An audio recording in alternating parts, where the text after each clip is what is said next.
Hello, everybody. I see things are slowing down here for my review. Hopefully, you're able to hear me. Hopefully, you're able to see me.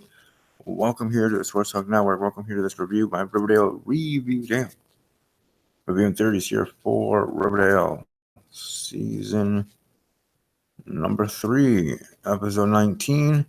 Here's my review, chapter 54, Fear the Reaper episode. Also, will be right here. That's how she always is in her body and Instagram. But,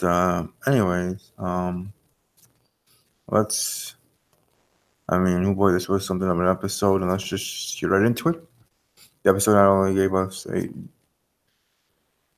diner holdup scored to the gals, another one which Pop Tate pulled out a shotgun in an extended Pulp Fiction homage.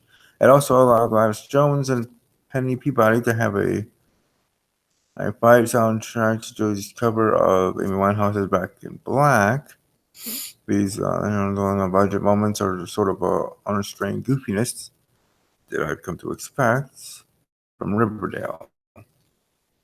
As the episode got underway, it seemed like Archie would be thrust into yet another drawn-out murder case, since Randy Ronson didn't survive his fight last week. But Archie is not, nor is Hylam anything remotely resembling the gangster cool Phyllis Wallace. But more on that in a minute. So he feels bad and gives the $50,000 he won in the fight to Randy's family. For her part, Randy's sister confesses that her sibling's life was a troubled one and she doesn't really blame Archie. But our hero, who Elo wants to take to Vegas under the name the Riverdale Reaper, thinks it's time to hang up his boxing gloves. Then, in a bit of a obvious yet still fun twist, it is revealed that Hiram has never forgiven Archie for coming to shoot him, and that he, Elo, and unwitting Veronica are all manipulating him by getting him to box. I mean, look, it's not the most clever long con that Hiram has come up with, but then again, Hiram is a garbage character who pulls off inexplicable schemes like getting his town cut off from the world for all of 2 weeks. So he's at least on brand. In that way, I guess, sort of thing. There was some screen time spent on having Archie arrested for planting the drugs that killed Randy, but that subplot fell away quietly and quickly. Unusually, though, I don't know about that, but the last thing I, as a viewer, want to sit through is another Archie courtroom drama. Besides that, there are never any real threats here, as Archie's best friend's dad is a criminal who is, for reasons that have yet to and might not ever become apparent or answered, the township. The lesson to be learned from all of this, though, is Archie is once again being used as a puppet by Hiram, and the girl who is his endgame is his manipulations. Such is the circle of life in regards to Riverdale of this show, but it'll be interesting. Yeah, yeah. But someone who had enough of all this is Josie. She is serious about her music and can't even have a heart-to-heart with her dad without the Jones family holding up Pops. So after her father finally realizes she is talented, he decides to take him on the road with her.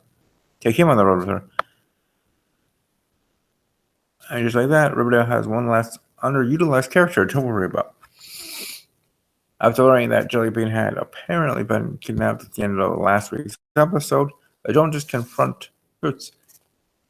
In turn, he makes them play the coolest game of G&G yet. One that reveals Gladys' drug-selling secret as a family around Pops, the aforementioned side battle, and some attempted murder before Joker completes the game. There. Alas, Jellybean is fine. In fact, she never really knew that she was in any danger at all. She just used to Gladys and FP never being around, which speaks volumes about the parenting skills in its own subconscious subtext. But what exactly was Chris planning here? He felt slighted by Gladys and hated the fact that the Jones family so much that he created this elaborate trap that led only to his own demise? Like, why would he do that? And was it another suicide, or did the latest unknown Gargoyle King play a hand in his own death?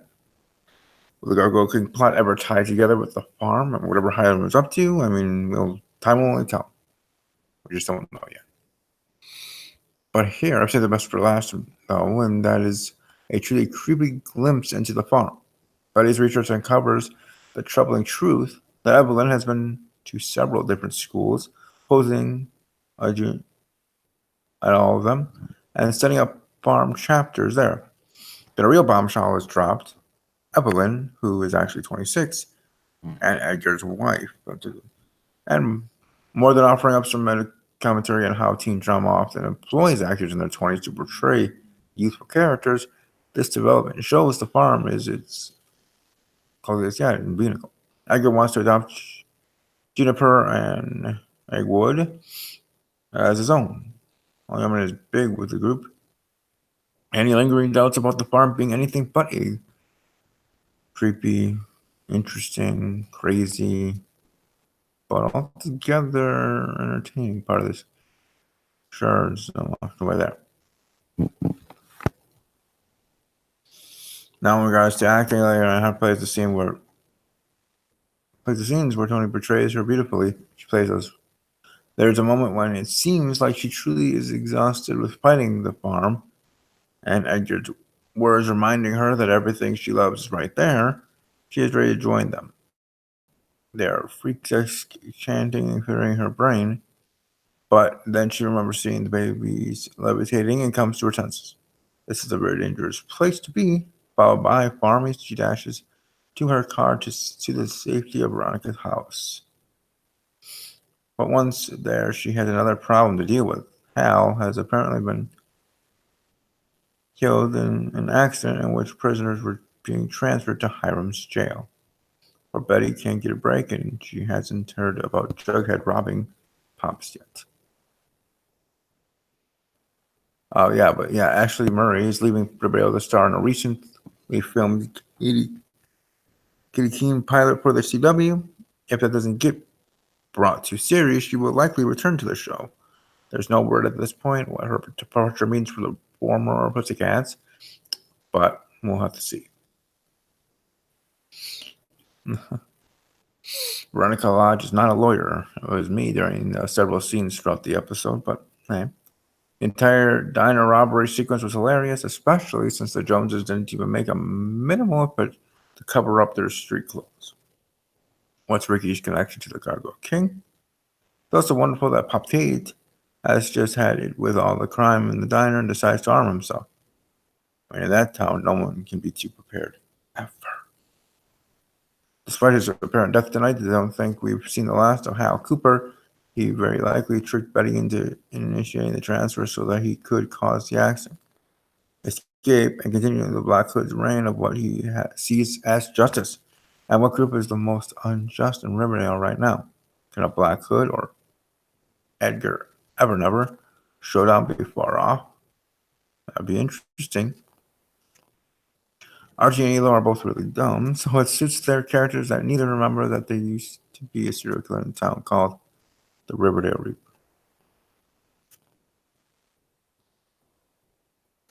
Glasses left Riverdale. What's the over-under and how long it is until her return? And what exactly did she do to Kurtz to piss him off so much?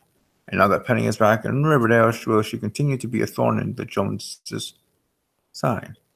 This episode marked the final filmed scene between Archie and Fred before Luke Perry's passing away. It's still unclear how the show will deal with his passing or even if it will be this season. I've said it before and I'll say it again. Luke Perry was the soul of Riverdale, and the voice he leaves behind us is immeasurable and can never truly be fixed. But I look forward to seeing and wonder how they explain it, as I call it, we call it WWE kayfabe terms and storyline terms, the show of what happens. Do they have, in a way, the character killed off or killed off screen and just brought up. The next episode is a funeral episode for Fred Andrews. I don't know, or not, or he's just in the background forever in regards to on the show, never brought up. But Luke Perry doesn't have any. Rest in peace there, and the show's gonna miss you. Your family's gonna miss your fans. All, but all in all, good episode. I enjoyed it for what it was. And so I look forward to seeing how they are, well, moving forward. But yeah, this is my birthday week. Enjoying my birthday for sure. That's one of my gifts I got. That's a gift. That basketball there with a little hoop is what my nephew got from the Easter Bunny for Easter. So I'm sharing that for things in the background you see there. But anyways, Riverdale, always awesome. Looking forward to seeing the next episodes and moving forward from there. Hope you enjoy the rest of your day. While we like the video, share the video, subscribe to the channel, and follow me on social media. And above all else, as always, take care.